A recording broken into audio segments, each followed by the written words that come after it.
ভারত জোড়ো যাত্রায় কলকাতা টিভির mega coverage একমাত্র কলকাতা টিভি মহারাষ্ট্রে রয়েছে এবং সেখানেই চলছে ভারত জোড়ো যাত্রা মহারাষ্ট্রে কংগ্রেসের।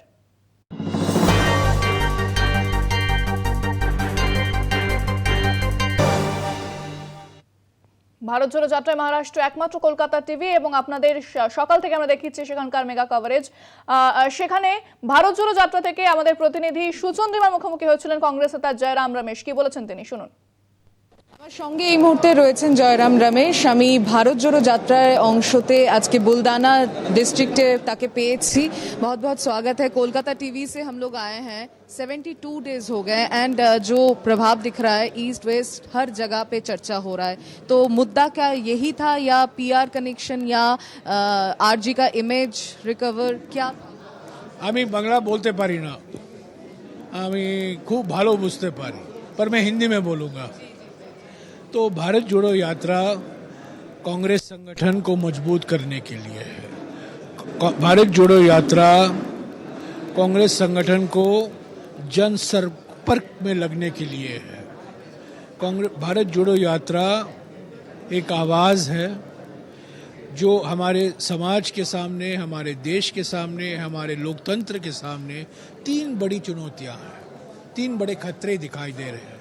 आर्थिक विषमताएं बढ़ रही हैं, सामाजिक ध्रुवीकरण बढ़ रहा है और राजनीतिक तानाशाही बढ़ रहा है। तो इसके खिलाफ हम आवाज़ उठा रहे हैं। जनता की चिंता क्या है, किसान, महिला, युवक, उनके क्या सोच है, उनके मन में क्या सोच रहे हैं भारत के वर्तमान के बारे में और भारत के भविष्य के बारे में, उसके बारे में हम जानना चाहते हैं। ये मन की बात की यात्रा नहीं है, ये जनता की चिंता की यात्रा है। उनके मन में क्या है, तो इस यात्रा में हम सुनते हैं, बोलते कम है, सुनते ज़्यादा। और में हम लोग भूल जा रहे हैं कि ये एक सेक्युलर कंट्री है और कॉन्स्टिट्यूशन को बचाने की लड़ाई है।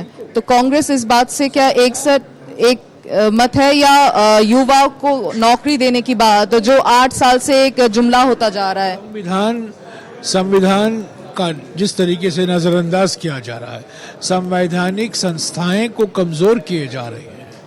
जैसा कि मैंने कहा, राजनीतिक तानाशाही का मतलब क्या है?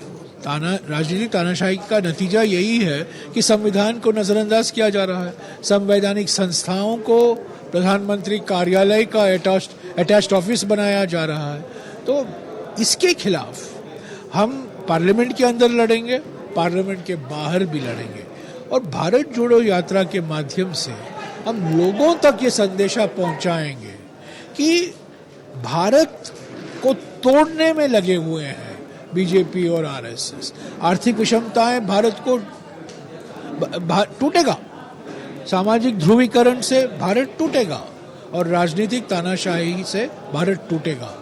तो इससे बचने के लिए भारत जोड़ो यात्रा हमने निकाला है। कांग्रेस सोच रही है कि भारत अभी टूट चुका है, 2 हिस्सों में, एक इंडिया है एक भारत है, तो कांग्रेस एक साथ इसको जोड़ेगी या विरोधियों के साथ इसको जोड़ेगी? बीजेपी और आरएसएस यूनिफॉर्मिटी चाहते हैं, हम यूनिटी चाहते हैं, हम एकता चाहते हैं और एकता तभी संभव है जब हम हमारे अनेकताओं को स्वीकारते हैं, अनेकताओं को पहचानते हैं, अनेकताओं को दर्शाते हैं, अनेकताओं को सम्मान देते हैं और अनेकताओं का जश्न बनाते हैं। तो हमारी जो है, हमारा सोच जो है, अनेकता से, सिर्फ अनेकता में एकता नहीं पर अनेकता से एकता। Not only unity in diversity but unity through diversity. ये ऑपोजिशन यूनिटी के लिए यात्रा नहीं है, ये कांग्रेस को मजबूत करेगा।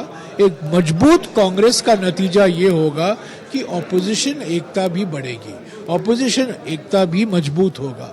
एक सक्रिय कांग्रेस, एक मजबूत कांग्रेस, एक कांग्रेस जो जनता में विश्वास फिर से पैदा कर सकती है, वो विपक्ष के लिए फायदेमंद होगा। एकता से भाईचारे की बात आती है, तो दिल्ली में बैठ के एक बात और आंचलिक दलों के साथ संपर्क रखने में एकता थोड़ा सा ढीला हो जाता है, कई कई जगह देखा जाता है। जैसे मैं बंगाल से अगर बात कर लूं, ममता बनर्जी जब दिल्ली आती है, सोनिया गांधी से उनका बातचीत होता है, पर अधीर चौधरी वहां पे जाके उनके खिलाफ कुछ और बोल देते। तो केरल में भी ऐसे सिचुएशन आ जाता है। अपना धर्म निभा रहे हैं, ममता जी अपनी धर्म निभा रही है, अधीर बाबू अपना धर्म निभा रहे हैं, हर एक अपना अपना धर्म निभा रहा है। यही भारत की खूबी है, हर लोग अपना अपना धर्म निभाते हैं और अंत में एक हो जाते हैं।